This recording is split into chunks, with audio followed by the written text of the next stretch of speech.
బెంగళూరు నగరంలో అతను కోటీశ్వరుడు. అతనికి 4-5 కోట్లు చేసే 2 ఇళ్లున్నాయి. అలానే స్థలాలు. ఆ ఇళ్ల ద్వారా వచ్చే అద్దె నెలకి 2-3 లక్షలుంటుంది. కానీ వీకెండ్ వస్తే మాత్రం అతను సిటీలో ఆటో నడుపుతూ ఉంటాడు. ఈ విషయాన్ని ఓ నెటిజన్ సోషల్ మీడియాలో పోస్ట్ చేయడంతో అది వైరల్గా మారింది.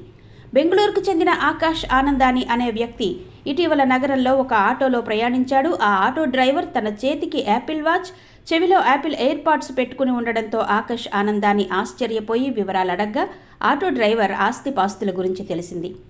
మరి నువ్వు కోటీశ్వరుడుగా ఉన్నావు కదా, ఎందుకు ఆటో నడుపుతున్నావు అని ప్రశ్నిస్తే, ఆదాయం వస్తుందని కాదండి, ఈ ఆటో డ్రైవింగ్ అనేది తాను మొదలుపెట్టిన మొదటి పని అని సంతోషంగా చెప్పుకొచ్చాడట. ఇళ్ళు స్థలాలే కాదు, ఆ డ్రైవర్ ఒక ఏఐ స్టార్టప్ కంపెనీలో కూడా పెట్టుబడులు పెట్టాడట.